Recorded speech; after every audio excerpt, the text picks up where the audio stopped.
Hello everyone, I am Amit Kumar और आज हम करने वाले क्लास 11 फिजिक्स में काइनेमेटिक्स। ठीक है, तो अब एक काइनेमेटिक्स का मतलब क्या होता है। तो इसमें क्या होता है, किनेमा का मतलब क्या होता है। ये जो टर्म है किनेमा, इसका मतलब क्या होता है, मोशन। किनेमा का मतलब क्या होता है, मोशन। और ये जो पूरा काइनेमेटिक्स है हमारा, ये पूरा जो काइनेमेटिक्स है वो क्या होता है, स्टडी ऑफ मोशन। ठीक है ना, study of motion. Study of motion में क्या होता है कि जैसे कोई आदमी है ना, या तो आदमी ले लेते हैं हम, ठीक है, वो चल रहा है, ठीक है, तो वो कुछ ना कुछ यहाँ से यहाँ तक डिस्टेंस ट्रेवल करेगा, है ना, कुछ ना कुछ डिस्टेंस ट्रेवल करेगा। मान लो 5 मीटर उसने ट्रेवल किया, है ना, कुछ ना कुछ उसका डिस्प्लेसमेंट होगा, है ना, और यहाँ से यहाँ चलेगा तो कुछ ना कुछ इसकी वेलोसिटी होगी, है ना, कुछ ना कुछ इसकी वेलोसिटी होगी। और क्योंकि यहाँ से यहाँ पे जाएगा, पॉइंट ए से पॉइंट बी तक जाएगा, तो क्या करेगा, वेलोसिटी चेंज करेगा, तो कुछ ना कुछ एक्सेलरेशन आएगा, है ना, कुछ ना कुछ एक्सेलरेशन आएगा, है ना। तो ये जो सारे टर्म्स हैं, ये जो सारे टर्म्स हैं, डिस्प्लेसमेंट, डिस्टेंस, वेलोसिटी और एक्सेलरेशन, किसी भी ऑब्जेक्ट के लिए उसको स्टडी करना किसमें आता है, हमारा काइनेमेटिक्स में। ठीक है, तो हमें पता चल गया कि काइनेमेटिक्स क्या होता है, स्टडी ऑफ मोशन। और ये सारे टर्म हम स्टडी किए हुए विदाउट स्टडिंग किए हुए कि ये क्यों हो रहा है। ठीक है, इसका हम मोशन को स्टडी करेंगे, मोशन को स्टडी करेंगे बिना ये पता लगाए कि ये चल क्यों रहा है, मोशन में क्यों है। ठीक है ना, तो हम ऐसा बोल सकते हैं कि kinematics is study of motion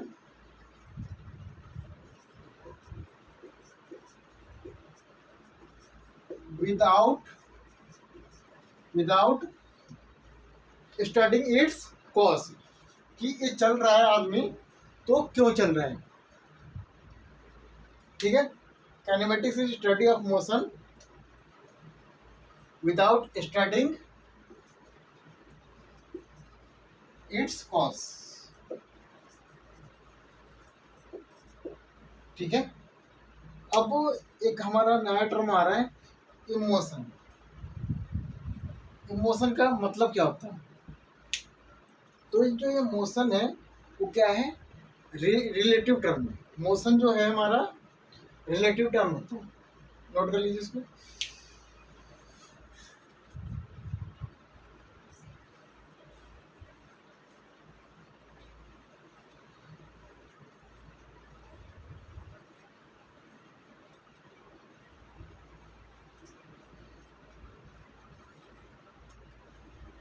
तो मोशन क्या होता है हमारा, एक रिलेटिव टर्म है, रिलेटिव टर्म है, एक कंडीशंस पे डिपेंड करता है कि हमारा फ्रेम ऑफ रेफरेंस क्या दिया हुआ है। ठीक है, वैसे अगर सिंपल भाषा में समझे तो मोशन का मतलब क्या होता है, जैसे यहाँ पे आप हो, है ना, आप ही हो यहाँ पे, ठीक है, ये आप हो और आपका दोस्त चल रहा है 10 मीटर पर सेकेंड वेलोसिटी से, है ना, तो कुछ टाइम बाद यहाँ से आपसे दूर चला जाएगा वो, है ना, तो ये मोशन में आया होगा तभी तो आपसे दूर जा रहा है ना, और आप इसको ऑब्जर्व कर रहे हो, है ना, आप इसको ऑब्जर्व कर रहे हो, तो आप क्या होगे, ऑब्जर्वर। आप क्या होगे, ऑब्जर्वर।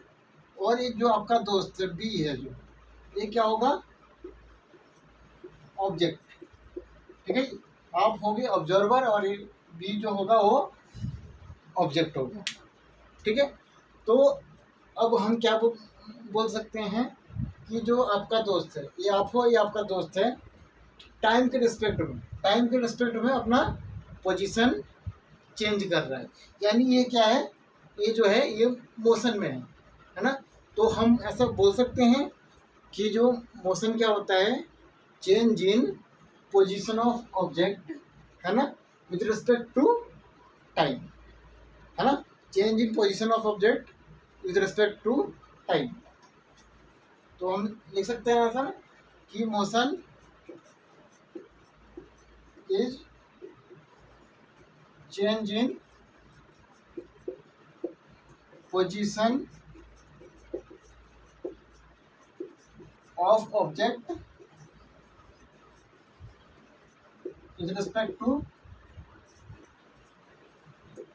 टाइम।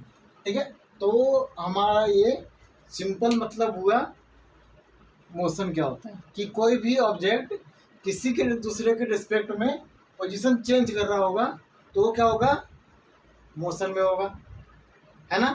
अब मैंने एक चीज़ पहले बताई थी कि जो मोशन जो है वो रिलेटिव टर्म है, मोशन जो है वो क्या है हमारा, रिलेटिव टर्म है। तो इस रिलेटिव का टर्म का मतलब क्या हुआ कि मैंने यहाँ पे 3 कंडीशंस ली मुझे को, है ना। जैसे ये आप हो, है ना, और ये आपका टेबल है, ये आप हो और ये आपका टेबल है ना। तो आप यहाँ पे खड़े हो और ये भी यहाँ पे खड़ा है ना, तो ये भी रेस्ट में और आप भी रेस्ट में, है ना। ठीक है, तो यानी टाइम के रिस्पेक्ट में आप दोनों का पोजीशन चेंज नहीं हो रहा, है ना, तो इसीलिए आप रेस्ट में हो, है ना, मोशन में नहीं हो। तो ये मोशन में नहीं है, नॉट इन मोशन। ठीक है, अब मैंने एक ट्रेन का कंडीशन लिया है, मान लो एक ट्रेन चल रहा है 20 मीटर पर सेकंड से, 20 मीटर पर सेकंड से ट्रेन चल रहा है और ये आप हो, ठीक है, आप पुलिस वाले हो, ठीक है, आप पुलिस वाले हो और कोई चोर आ गया ट्रेन पे, जो भी जो है वो जो ऑब्जेक्ट जो है वो चोर है, ठीक है। तो आपने इसको बोला कि स्टैंड स्ट्रेट, आपने इसको बोला कि स्टैंड स्ट्रेट, सीधे खड़े हो जाए, ठीक है। बट जो आपका ये पुलिस ऑफिसर है, आईपीएस ऑफिसर है ना, ये क्या है, आईपीएस ऑफिसर है, ठीक है, और ये स्टेशन जा रही है, तो आपने इसको बोला स्टैंड स्ट्रेट, बट जो बाहर जो है वो इसको देखेंगे, आप दोनों को देखेंगे, ठीक है, तो आप दोनों तो मोशन में होंगे, है ना। जब आप इसको देखोगे तो आप दोनों रेस्ट पे रहोगे, आप दोनों ये और भी एक दूसरे को के रिस्पेक्ट में। बट जब सी आप दोनों को देखेगा तो आप दोनों क्या होगे, मोशन में होगे, ठीक है। तो वो सी क्या क्या करेंगे कि सी भी आपके पीछे लग जाएंगे कि मुझे बी को पकड़ना है, भाग ना पाए, क्योंकि चोरी करके भाग रहा है ना, ठीक है। अब एक कंडीशन हो गया। अब तो सी के रिस्पेक्ट में क्या है, मोशन में, क्योंकि ये पोजीशन, क्योंकि ये दोनों अपना पोजीशन चेंज कर रहे हैं, है ना। अब देखिए हम भी तो अर्थ पे हैं, है ना, अर्थ के ऊपर रूम है, ठीक है। अब एक आदमी स्पेस में है, मान लो आप एस्ट्रोनॉट बन के स्पेस में चलेगा, ठीक है।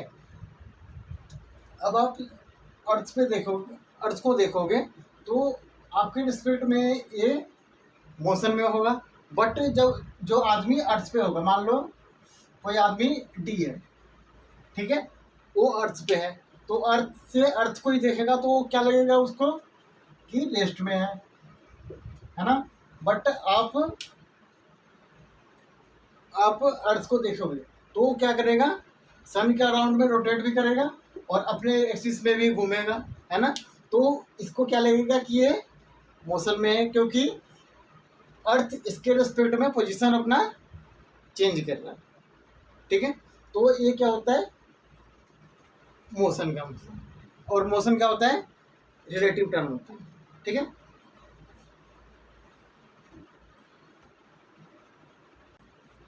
हमने अब मोशन देख लिया क्या होता है, फ्रेम ऑफ रेफरेंस क्या होता है, फ्रेम ऑफ रेफरेंस।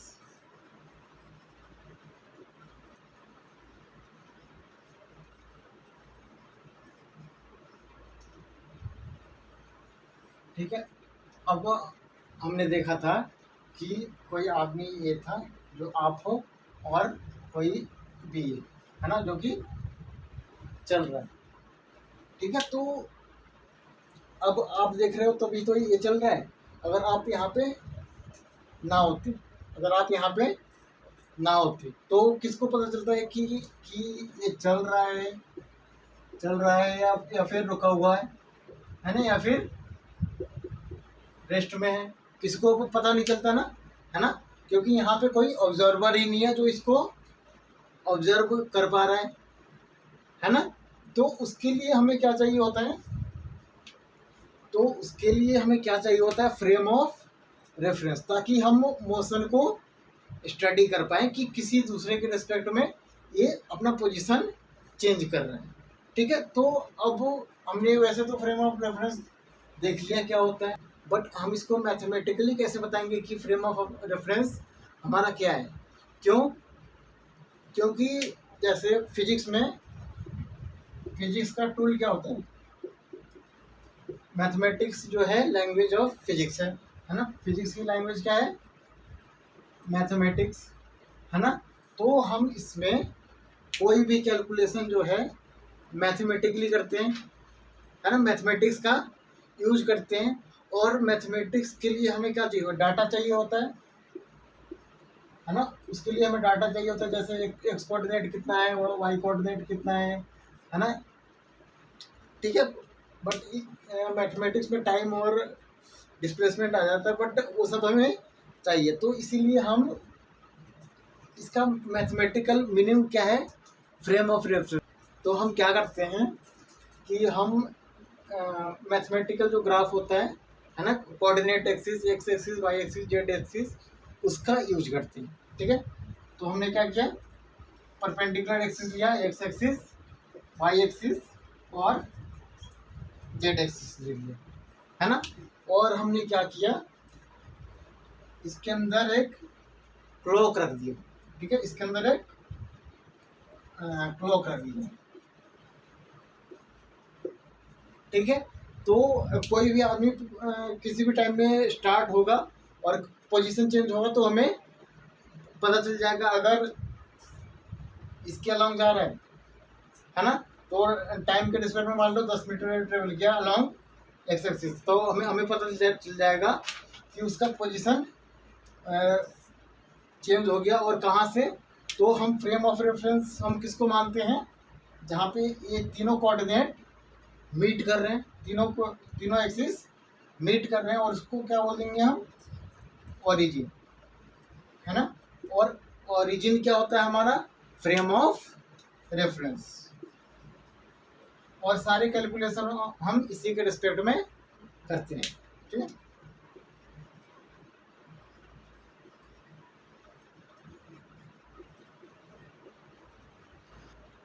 तो हम क्या बोल सकते हैं कि जो फ्रेम ऑफ रेफरेंस क्या होता है, combination of X Y and Z axis with time, है ना।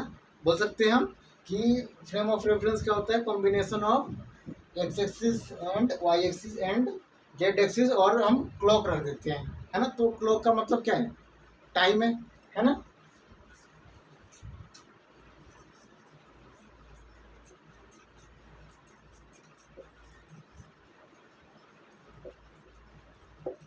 combination of